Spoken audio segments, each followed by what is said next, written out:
This is the third session today of A Little Child Shall Lead Them.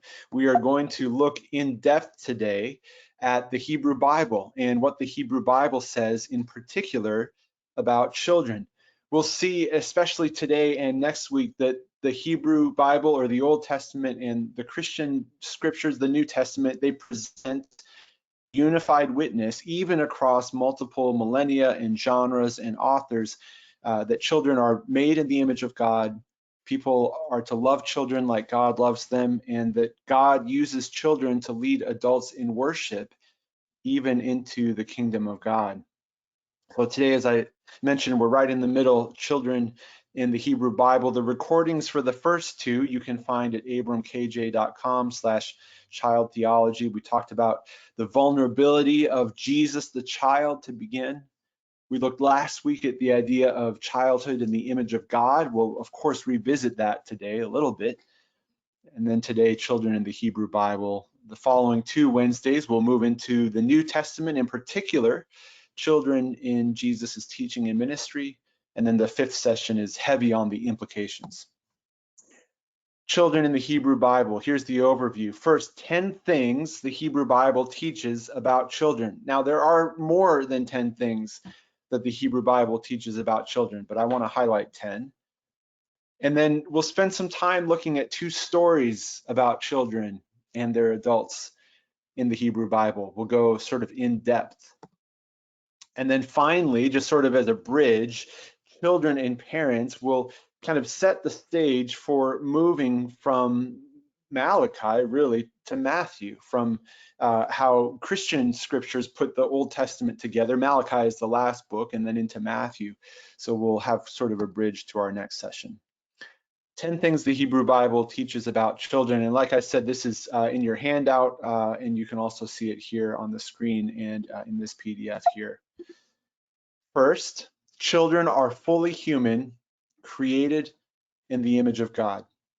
Children are fully human, created in the image of God. We spent most of the session trying to make this point last week. The idea is that you are no less a person if you are a child. You don't have to grow up into the image of God through the months and the years.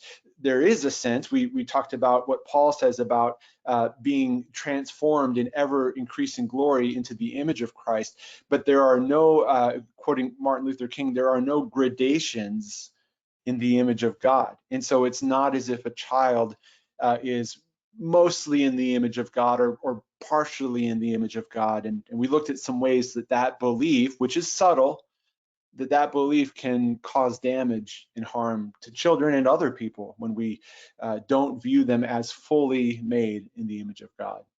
So children are fully human. They are created in the image of God from the very beginning. So Genesis 1:26 through 27, which we looked at, applies from the very beginning of life. And we see a verse in Psalm 139, 2 verses that say, "You created my inmost being." This is the psalmist's prayer to God. "You knit me together in my mother's womb." You, God, knit me together, presumably in the image of God, in my mother's womb.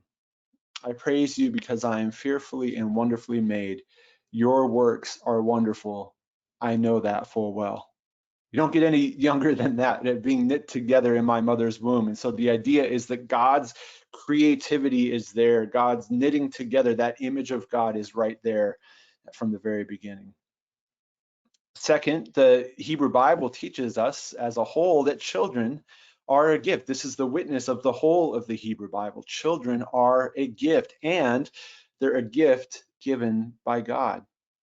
Now, the Hebrew Bible pulls no punches about how human procreation happens, and even with that truth that there's a human agency there that creates children, it speaks about children as being given by God. Children are a gift. And so even here, you get this kind of dual human agency and divine givenness. Adam made love to his wife again, the King James, he knew her. And she gave birth to a son and named him Seth, saying, God has granted me another child in the place of Abel, since Cain killed him. God has granted me another child in the place of Abel, since Cain killed him. And so even though Adam and Eve are conceiving of a child, what humans do, that kind of fulfillment of be fruitful and multiply, God is giving the child. So there's, again, a kind of dual agency there, but that idea is that the children are a gift given by God.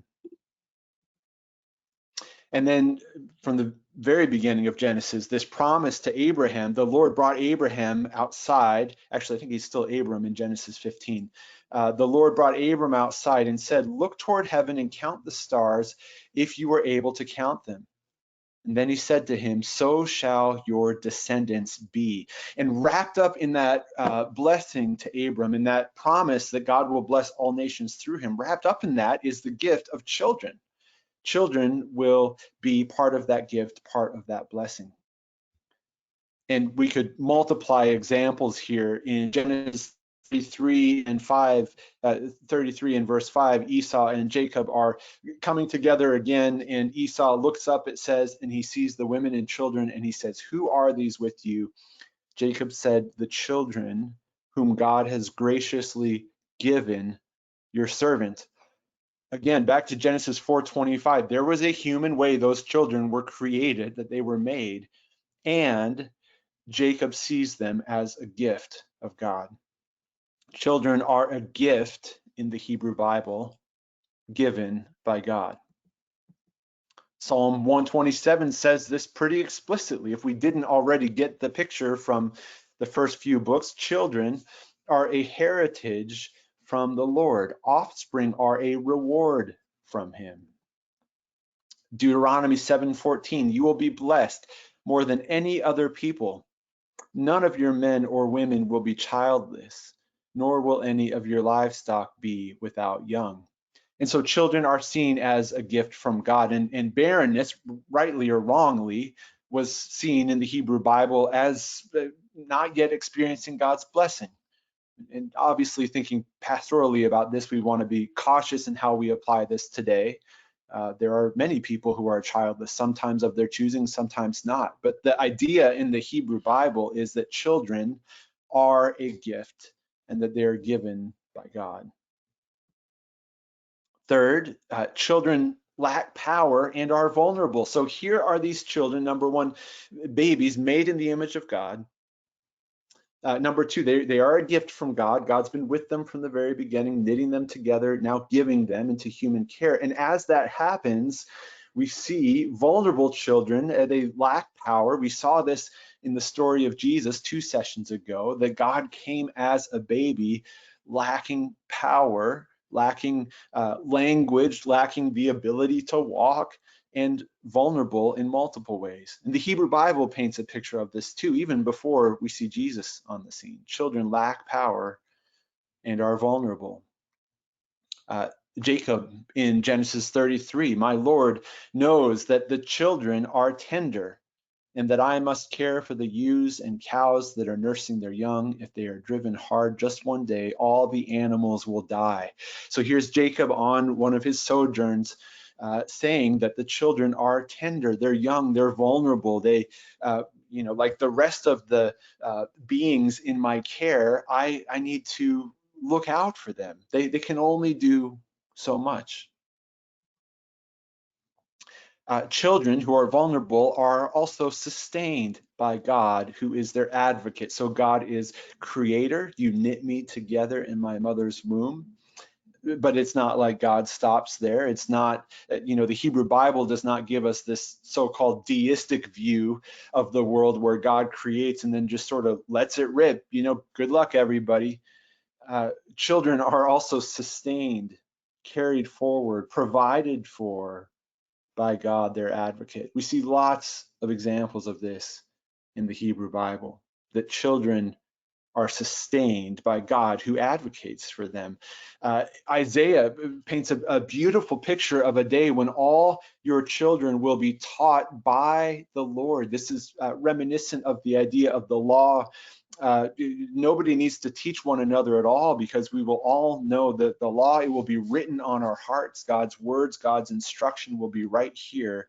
And so this promise is specifically applied to children in Isaiah 54. All your children will be taught by the Lord, and great will be their peace. That's part of how God is sustaining them. And then there's this lovely story. If we had more time today, we'd look at this, and I'd encourage you on your own. Genesis 21, where Ishmael and Hagar are driven into the wilderness, and not the kind of locus of God's promise and how that's going to carry forward. They're still very much in God's care and concern and love. But it's Isaac that is, sort of the action is going to happen through him. Well, Ishmael cries out, and God hears the voice of, it says, the boy. And the angel of God called to Hagar from heaven and said to her, "What troubleth you, Hagar? Do not be afraid, for God has heard the voice of the boy where he is."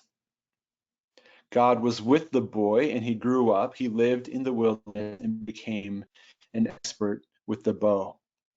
So God is with the boy. God hears the voice of the boy. God is sustaining this child as God sustains every child. And then fifth, God invites, even requires humans to join him in this work of sustaining and protection and advocacy. And so another thing that the Hebrew Bible teaches is that children need the protection and advocacy of supporting adults. Now, protection and advocacy, they may be more 21st century words, but it's very much the same idea that the Hebrew Bible offers us, that you ought not to, don't actually, it just says do not take advantage of the widow or the fatherless. And the fatherless child is a focus of the Hebrew Bible's concern, of God's commandment. This is somebody that you need to watch out for, to look out for, to protect, even to advocate for.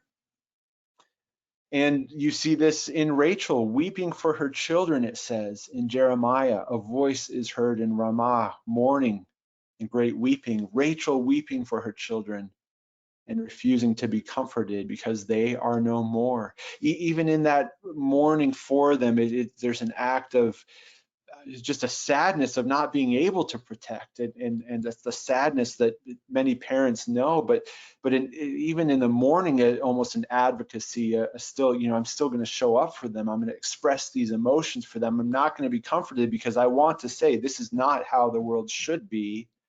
And therefore, we'll continue to advocate for a world that does protect children. We get to come back to this verse next week, because this is a key part of Jesus's story when he himself is a child. So children need the protection and advocacy of supporting adults. This is just a sampling, and I know we're sort of dive bombing in and out of passages. All of these, by the way, I think are worth further reflection, but also study, and we want to make sure we understand the context. As we do that, we'll see even more what the Hebrew Bible is teaching and how that applies. But this witness of the Hebrew Bible is there, that the children need the protection because they're vulnerable, and they need the advocacy because they can't always advocate for themselves. They need the protection and advocacy of supporting adults. Number 6, and this is a huge one, family and community are responsible for children's spiritual formation. There, I probably found, without even trying, about 24 verses that spoke to this all throughout the different genres. And just a sampling here, this idea that family and community are responsible for children's formation or growing up, or whatever you want to call it. Even from Genesis, Abraham will surely become a great and powerful nation, and all nations on earth will be blessed through him. For I have chosen him, so that he will direct his children and his household after him to keep the way of the Lord by doing what is right and just, so that the Lord will bring about for Abraham what he has promised him. So Abraham is expected by God from the very beginning to direct his children and his household after him to keep the way of the Lord. Not just after him like, hey, I'm Abraham, here's how I think you ought to live in life. I mean, that's sure, that's important, but what's really important is that it's keeping the way of the Lord. When Proverbs says train up a child, that it's not, make carbon copies of yourselves as parents. It's you try to imitate God. And so you see that even from Genesis, that Abraham, wrapped up in this promise to grow and to become numerous and to have children and children's children and children's children's children, wrapped up in that is this expectation, even this command, that Abraham would direct his children in the way of the Lord, that he would shape them, that he would lead them, guide them, model for them, all the many ways that we do that.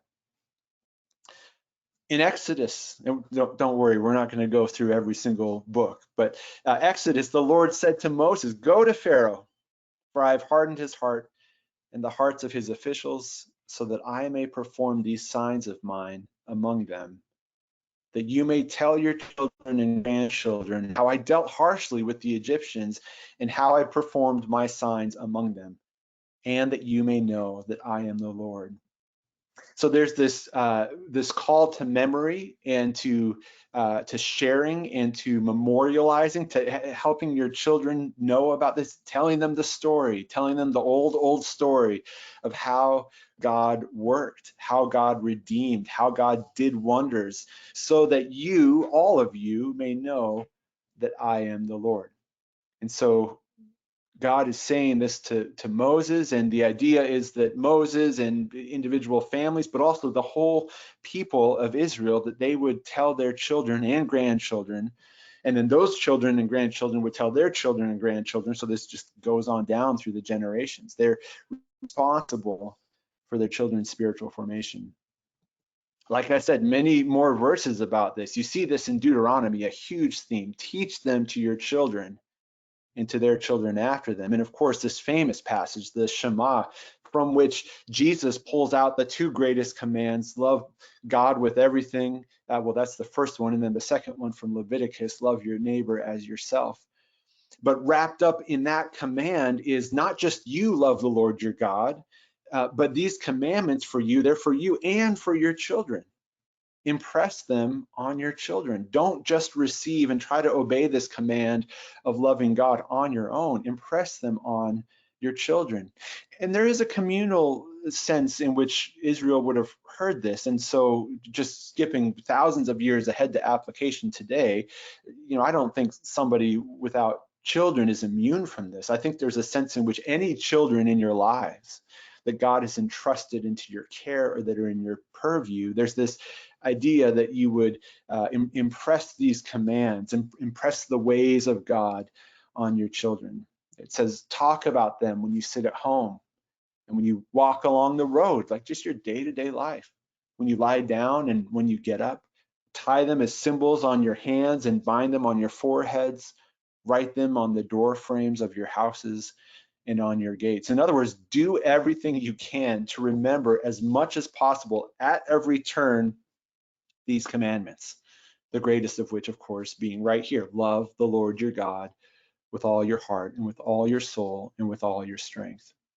Deuteronomy is chock full of this kind of thing, to remember this yourself and teach it to your children and to their children.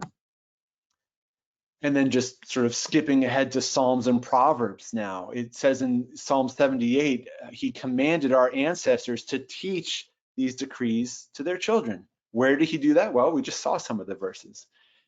So that the next generation would know them, even the children yet to be born, that they in turn would tell their children. There is a theme that is repeated many, many times here. And then finally, Proverbs 22:6, train a child in the way that he should go, and when he is old, he will not turn from it. I'm going to actually pause there for just a moment because we've been going for a little while. I'm going to just switch back to the outline here, and we've looked at 6 of these 10. And there are, of course, many more things that the Hebrew Bible says about children, and maybe you could add your own. But let me just pause and make sure folks are with me. We'll either take a moment to just let things kind of process, or if you've got a question, feel free to ask it, and then we'll continue.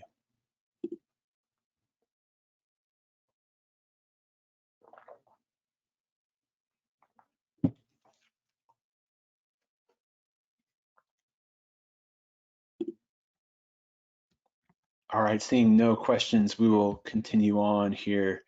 Let me just pull up the keynote again.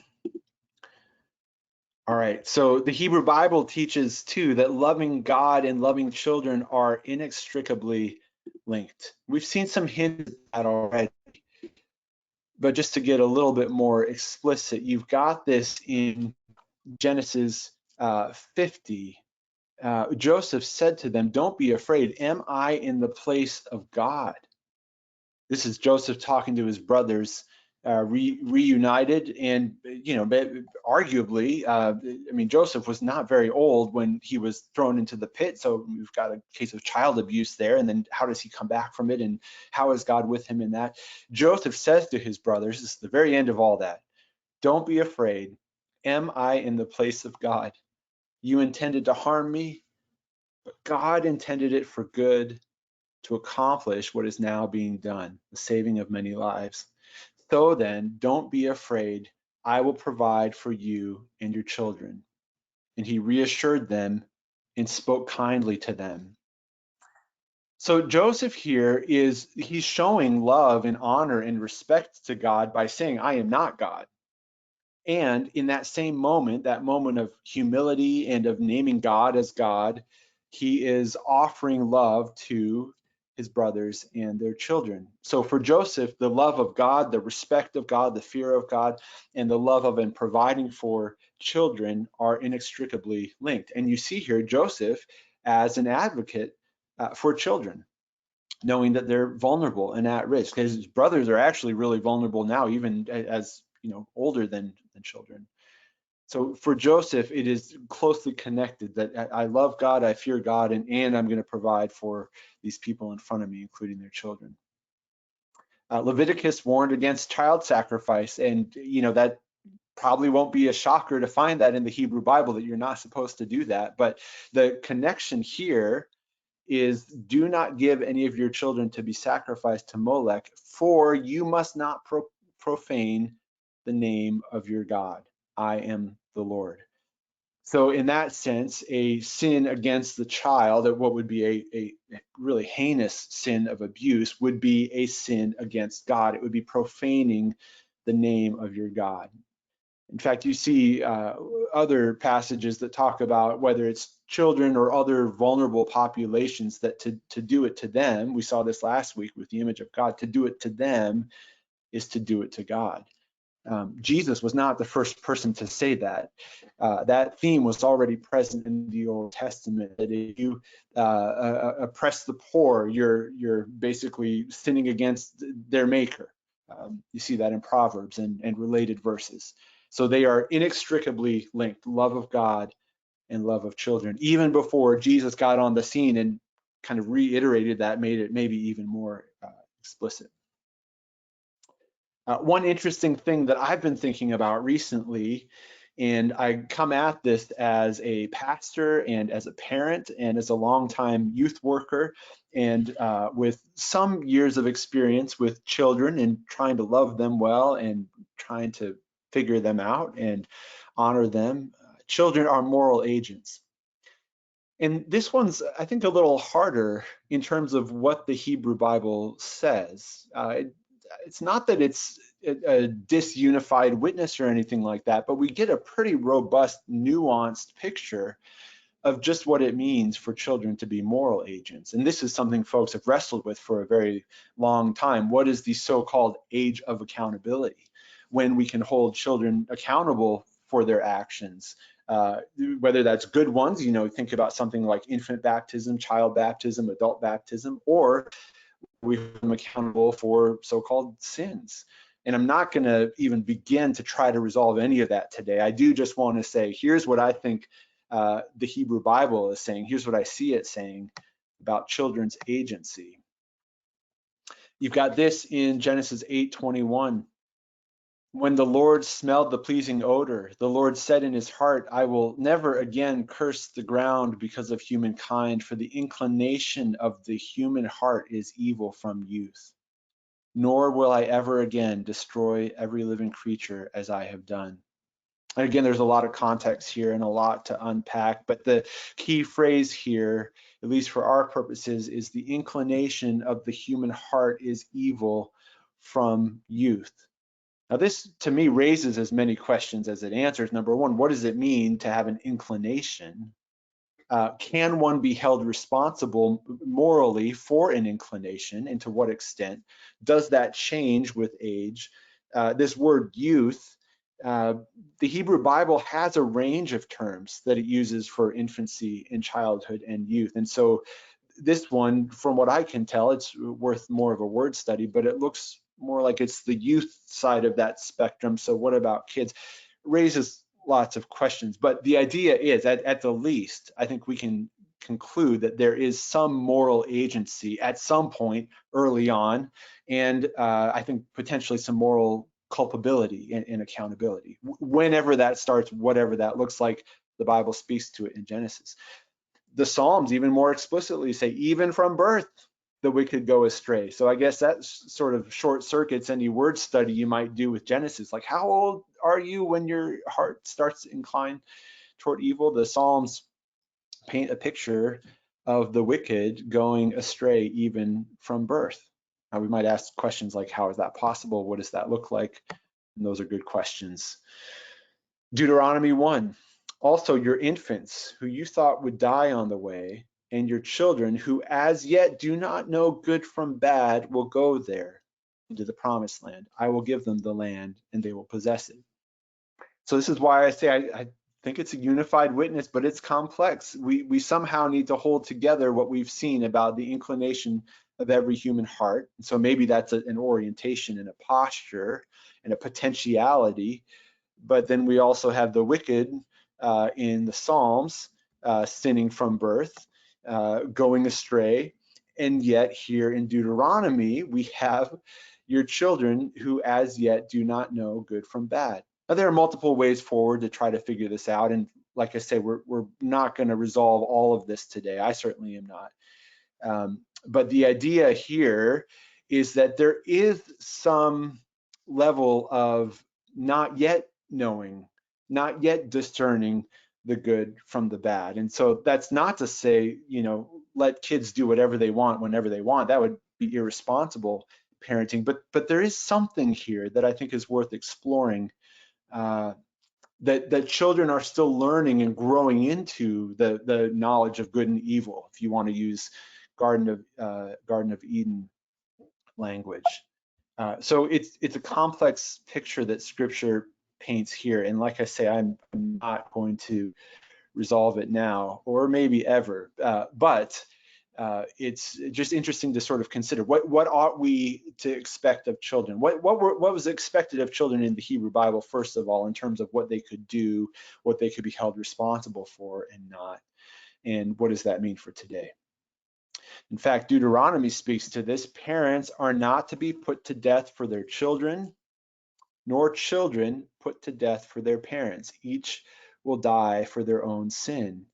Again, another interesting and sort of robust and complex idea here, that even though the Bible talks about generational sin, you've got this verse here in Deuteronomy saying that you are going to suffer consequences for your sin, each to their own, parents for parents, children for children, and saying that each will die for their own sin. Again, whatever else we make of that, there's something here that has children as moral agents.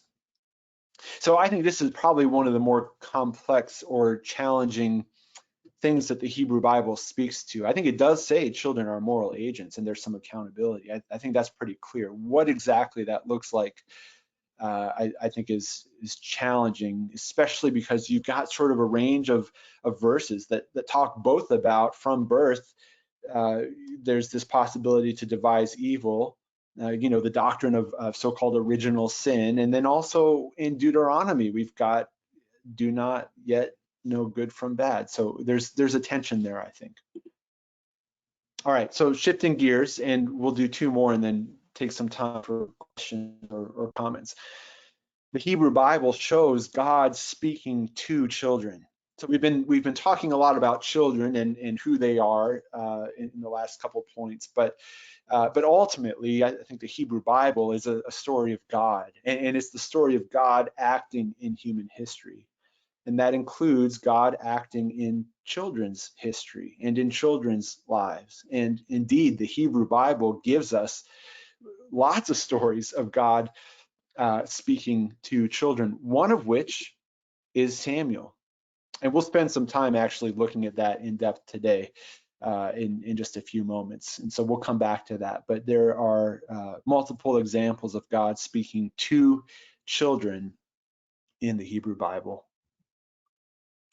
And not only that, this is the last one, God speaks and leads through children. So God speaks to children, and then God speaks to others through children and leads through children, which was not exactly the status quo of the day, that children would be leaders. And so this is radical. Even before Jesus talked about the kingdom of heaven consisting of children and follow the way of the child, become like little children, and the little child shall lead them comes from Isaiah. So do we see that already beginning to be fulfilled?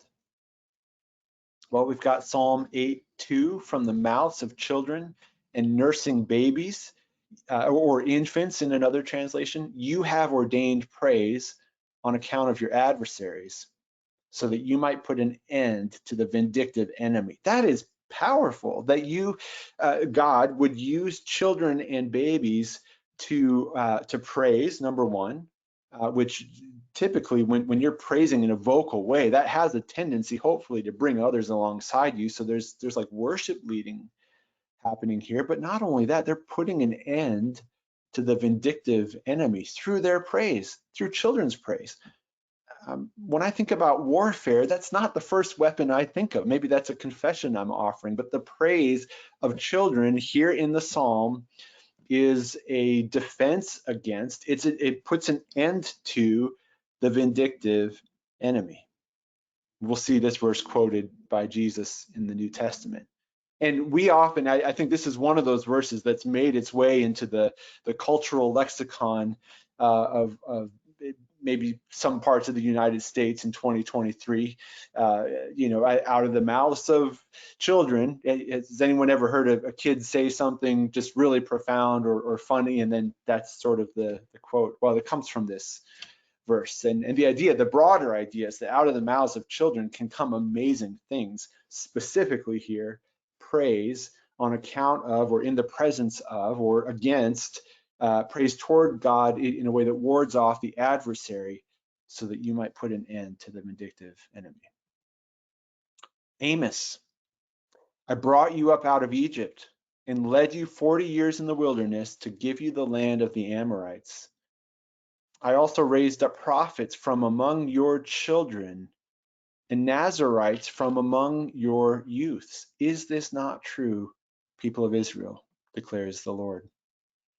We'll look at Samuel, like I said, as an example. We'll look at Moses too. Prophets from among your children and Nazarites from among your youths. So God is in the business of speaking through, leading through children. And then, of course, we've got Isaiah 9:6. For to us a child is born, a son is given, and the government will be on his shoulders. He will be called Wonderful Counselor, Mighty God, Everlasting Father, Prince of Peace. We'll talk about this. I think we'll talk about this some next week. We talked about it a couple times ago with Jesus being seen as the fulfillment of this vulnerable child who is born. And then, of course, you've got this great picture of the future where God says the wolf will live with the lamb, the leopard will lie down with the goat, the calf and the lion and the yearling together, and a little child will lead them. Now that's a prophecy, so it's looking ahead to the future, but there you can see already some what you might call proximate fulfillment, some kind of right now ways in which children lead in the Hebrew Bible. And we'll move to some examples in just a moment. But let me just pause there and check in and see what questions folks have or comments or anything you want to share. I'm going to go ahead and just pause my camera for a moment and look at any comments that I can respond to. Oh, great. Okay, one user, and I'll put this in the chat. One user says, oh, you know what? The chat's not letting me share the link. There it is. One user says, I did a sermon on is an age of accountability biblical? Interesting. I will check that out. Thanks for sharing that. And I just made the mistake of sending everyone to YouTube while we're in the middle of a presentation. So if you're watching this on a recording, you're already on YouTube. But yeah, thanks for passing that on. I shared that in the chat.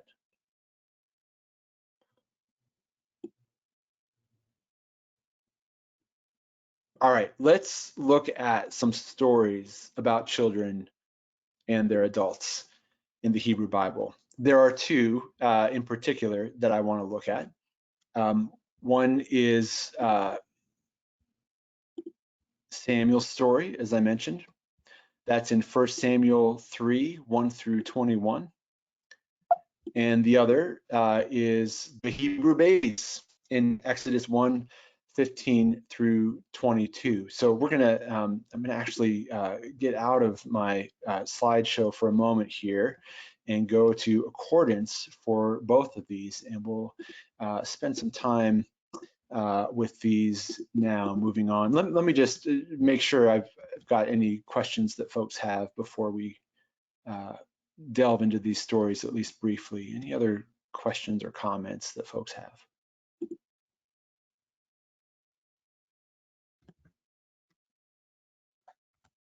So we've looked at these 10 things the Hebrew Bible teaches about children. Like I said, there's much more, but these are some of the main ones that I see.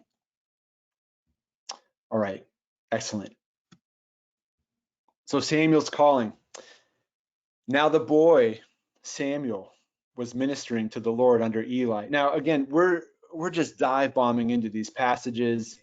The would-be responsible interpreter in me wants to just encourage that we interpret responsibly, which includes going back and looking at the context. You know, if we go back to the end of 1 Samuel 1, we're going to see here one of the points that I highlighted is that here is Hannah having prayed for a child. For this child I prayed, and the Lord has granted me the petition that I made to him. And so there is a child as a gift from God, and specifically an answer to prayer. And then she does this other point we saw, one of the 10, she wants the spiritual formation of this child. She says, I have lent him, I have given him to God, and he's sent there for service with Samuel. And so she is concerned for his spiritual formation. Now the boy Samuel, it says, was ministering to the Lord under Eli, and you should be able to see the text here in accordance. Just let me know if you've got any issues with that. At that time, back up. The word of the Lord was rare in those days. Visions were not widespread. Now, if we do a little bit of contextual work, again, even with the Hebrew Bible's lifting up of children in general, this was still not a society that would have looked for God's word through children, maybe as the first place it would come. I think it's probably safe to say that. So the idea that the word of the Lord was rare in those days really kind of stacks the odds against the boy Samuel hearing it or having a vision, because it's just not happening very much. And here we've got a boy.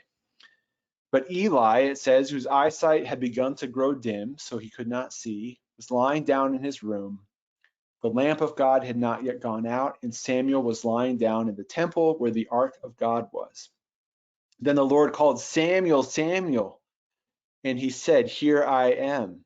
Now, right away, the word of the Lord was rare in those days, but here is the word of the Lord. He doesn't know it yet. We do. We're reading. We've got the omniscient narrator. It was the Lord who called Samuel, Samuel, and he said to this voice, Here I am. And he ran to Eli because he thought it was Eli. Here I am. You called me. Eli said, I didn't call. Go back to bed, kid. So he went and lay down. The Lord called again, Samuel. Same thing. Samuel got up and went to Eli and said, Here I am, for you called me. But he said, I did not call, my son. Lie down again. Your old man is tired, needs some sleep. Now Samuel did not yet know the Lord. We don't know that that's because of his age. I think that would be, I suppose it could be, but I think that would maybe be overreading the text. It's possible. I'd want to look into it. At any rate, whatever the reason, it says the word of the Lord had not yet been revealed to him. So he's hearing the word of the Lord, yet it hasn't been revealed to him. So there's a tension there that's very quickly going to resolve, because he's going to figure out that he is, in fact, getting that revelation right now. We're there with him in real time. The Lord called Samuel again a third time. And he got up and went to Eli and said, Here I am, for you called me. And then Eli perceived that the Lord was calling the boy. So Eli now is fulfilling his call as an adult to advocate for children, to work for their good, to raise them up in the way they should go. He knows that he's responsible for him.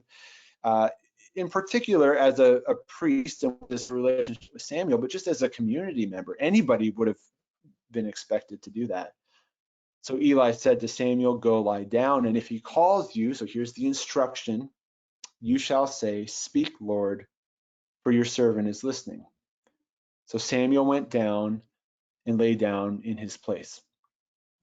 Now the Lord came and stood there, calling as before, Samuel, Samuel, and Samuel said, Speak, for your servant is listening. Then the Lord said to Samuel, so here's the word, and now he knows it's the word. I'm about to do something in Israel that will make both ears of anyone who hears it tingle. On that day I will fulfill against Eli all that I have spoken concerning his house from beginning to end. For I have told him that I'm about to punish his house forever for the iniquity that he knew, because his sons were blaspheming God. They were abusing others. He did not restrain them. Therefore I swear to the house of Eli that the iniquity of Eli's house shall not be expiated by sacrifice or offering forever. Samuel is understandably afraid to tell the vision to Eli, but he tells him anyway. All right, well, that's there's much more to the story, but here is God speaking to Samuel. Here is Samuel receiving instruction from Eli, and so that responsibility to the child's spiritual formation. I think we even see here loving God and loving children inextricably linked. Samuel knows that to serve God well, he's got to serve Eli knows that to serve God well, he's got to serve Samuel well. Certainly, we see children as moral agents and God speaking to children, but God is ultimately, what I think is really significant about this passage is he is leading through a child. It says the boy Samuel. God leads through him. And not only that, but he calls him to give a pretty hard word to Eli. I mean, he is calling Samuel to speak up to an elder about some basically spiritual abuse that's happening, some blaspheming, there's some sexual impropriety. I mean, we could look at the cross reference for the passage there. You know, taking the offering, the meat when they're not supposed to. I mean, these sons are just. And Eli, as it says, did not restrain them. He's turning the other way. And then this almost damning, I wouldn't say threat, but it's a promise that the iniquity of his house shall not be expiated or sort of covered over by sacrifice or offering forever. And it's a boy who gets this. So, I mean, this is God in some ways at God's most intense. And it's all coming to Samuel the boy. And the expectation is there, at least from Eli, that he not hide it. And so Samuel told him everything and hid nothing from him. Samuel was obedient to Eli, to God, by taking this word. And then it prompts Eli's obedience. He said, "It is the Lord, let him do what seems good to him," which has got to be so hard for Eli to say. There's some conviction there, and it all happened through the boy, Samuel.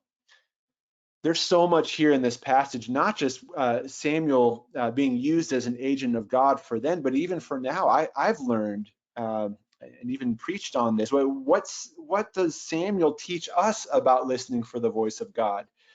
Because there's a lot. He teaches us that sometimes we don't maybe get it right the first time. He teaches us to be persistent in hearing God. Samuel teaches us even today that we need other people to hear the voice of God, just like Samuel needed Eli. He teaches us that there is value in faithfulness. There is some level of reward in sharing even a difficult word. I mean, the lessons just go on and on, even now, in how God speaks through this boy, I think, to anyone who today would hear the voice of God, whatever that might look like in our context. So that's one example. There's Samuel. There's so much more here in the context. I wish we could get into it. But what I think is easy to pass over in this passage, because there's so much happening here, is the very beginning, the boy. The boy Samuel was ministering to the Lord. And you could look at any, commentaries or this particular word, and you have lad, adolescent, young man, fellow servant. Was he a preteen, teenager? Was he younger?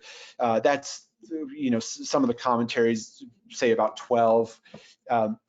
The author of 1 Samuel doesn't seem to be interested in telling us exactly how old he is, but this word boy, you'll see that used in multiple translations. I mean, we're talking about a kid, however else we define that. So here is God, all of this remarkable stuff in this passage speaking through a child. So that's just one case study, one story.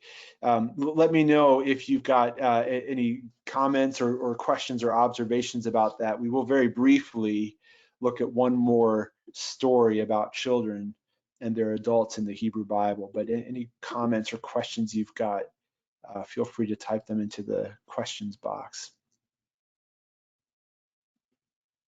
I will catch up on those before we end. So we'll circle back there again.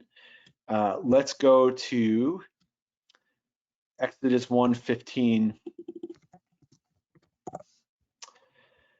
And so you've got, and I'll summarize briefly, but this is, we've got Hebrew midwives, and the king of Egypt is saying, you're in a position of power, these midwives, to women at their most vulnerable and children at their most vulnerable. And so we're going to take advantage of that. If it is a boy, kill him. If it is a girl, she shall live. So that's the setup to this story, the king of Egypt. I mean, we see here why in Exodus is necessary. And there's this, anyway, the midwives feared God. They didn't do it. They did not do as the king of Egypt commanded them, but they let the boys live. Another example of how love of God and love of children are inextricably linked. They feared God above the king. They did not do what the king commanded them, and they let the boys live. So the king of Egypt summoned the midwives, gulp, and said to them, "Why have you done this and allowed the boys to live?" And the midwives say to Pharaoh, "Because the Hebrew women are not like the Egyptian women. They are vigorous and give birth before the midwife comes to them." In other words, the baby boy just sort of slipped out of there and ran away before we could get there. Well, the text doesn't reiterate that this is true. It doesn't say it's a lie, but it sounds like something you would say that's maybe a little bit true. I'm sure it's true that the Hebrew women are vigorous, but they're not interested in giving up these boys to the king, these baby boys. So it says, God dealt well with the midwives, and the people multiplied and became very strong. One of whom was named Shiphrah and the other Puah. And here are two women these are not household names even for people that go to church 3 or 4 times a week, or that go to a temple multiple times a week, or that pray a lot or read the Bible a lot. And yet, huge impact they've got. Their love of God, their love of children, their advocacy for babies. And because of that, God dealt well with the midwives, and the people multiplied and became very strong. If all of the boys actually died, that's the end of the population. I mean, they need both the males and the females for the population to continue. And then God's promise to Abraham is done. So they're just these, I don't want to call them minor characters because they're not, but we hardly know their names, and yet they're playing this huge role in the Bible. The people multiply and become strong. And back to this idea of the Hebrew Bible showing children as gifts, because the midwives feared God, he gave them families. He gave them families. Now, this alone is, I think, an amazing and beautiful and powerful story, and representative of how the Hebrew Bible talks about children and their adults, babies and their adults. I think it's instructive for us today. I think there's lots of implications. We'll get into this more in 2 weeks with the last session. And this would be enough, I think, if the story ended there, for us to just say, wow, that's really amazing. But this is also the setup to the story of Moses. This is the setup to the story of Moses. And so this is what's going on leading up to Moses being saved. There is already a model for not killing these boys, for somehow saving them, for advocating for them. And so Shiphrah and Puah are just blazing the trail and showing people what to do. And because of that, Moses is going to get saved, the people are going to be freed, and the promise will continue. So hugely significant passage that ties together some of these themes of loving God, loving children, advocating for them,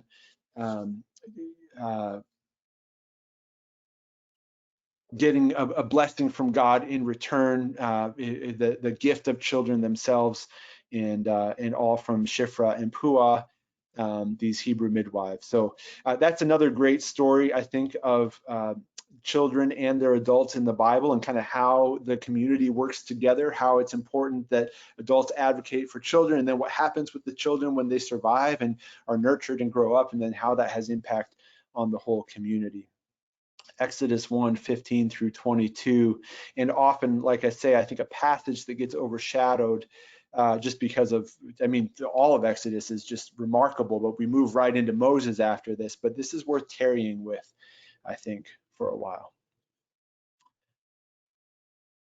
Let me just share finally, and then we'll spend the last few minutes for questions. But those are just 2 stories about children and their adults in the Hebrew Bible, and there are more. I've got some further study recommendations here. This is in your 1-page handout. You could keyword search child, children, boy, girl, youth, baby, infant in accordance, or look it up in your print Bible, or if you're on BibleGateway.com. Accordance, of course, makes that search easy. If you want to look at children in the Hebrew Bible, I think it's a little bit of work more than another word study, just because there are multiple words used, whether that's in Hebrew or in translation. There are just many words used, so you would need to sort of account for that. But I've also linked to and mentioned 3 dictionary articles that I think are helpful. One is from the InterVarsity Press Dictionary of Biblical Imagery. The other one is from the Global Dictionary of Theology. Another one is from Anchor Yale Bible Dictionary. They've got a section especially on children in the Old Testament that you could look at. And then finally, I've linked to Marcia J. Bunge. She's kind of a leading voice in the world of child theology, and she's got an excellent, freely available PDF called A More Vibrant Theology of Children. And you'll see her pick up on themes that are connected to what we've highlighted here today. I think she's got 6, and she spans both testaments, so I would commend that to you. Let me just share to wrap up, as you think about if you've got any questions or comments, and we'll take those before we end. Here is kind of a bridge, I think, to what's coming next. Children and parents, from the ending of the Old Testament to the beginning of the New Testament. And I say here Old Testament on purpose because this is Malachi, the last book of your Christian Old Testament. And it's the last verses, in fact. And it leads right up into John the Baptist on the scene and the killing of the innocents in Matthew, which of course we've seen kind of what it echoes in the Old Testament. But here are these last few verses. We'll close with this, and then any questions folks may have. Remember the law of my servant Moses, decrees and laws I gave him at Horeb for all Israel. See, I will send the prophet Elijah to you before that great and dreadful day of the Lord comes. He will turn the hearts of the parents to their children, and the hearts of the children to their parents, or else I will come and strike the land with total destruction. Talk about ending with a bang. I mean, that is, yeah. I mean, we've got to have something happen after that. If there's a threat for total destruction, we need something. You know, we need deliverance from that. Notice, though, that this is in the context, or at least uses the example of parents and children, and their hearts being turned toward each other.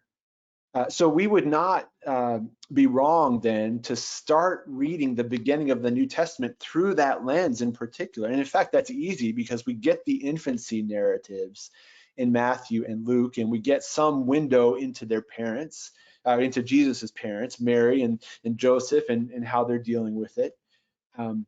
But this is the end of Malachi, and it sets up the New Testament. This will be our bridge for next week, but just kind of bookmark that, hold that in mind, that the cliffhanger before, you know, the so-called intertestamental period is a promise of a messenger coming to turn the hearts of parents to their children and children to their parents. Out of all of the things that the messenger could do, and there will be more, repentance, baptism, but out of all of the things, Malachi ends mentioning parents and children, which I find interesting. It could be worth asking why. Why is that what's highlighted? And then how do we see that actually fulfilled in the New Testament? We'll try to take a look at that next time, where we're going to focus on Jesus's words about children and his ministry to children in particular. I'm going to end the recording, and then I'll stay on for a couple minutes for you. If you've got questions, I'll also offer a discount code, maybe a little bit of housekeeping. But if you are watching this on the recording, thanks so much for joining us today.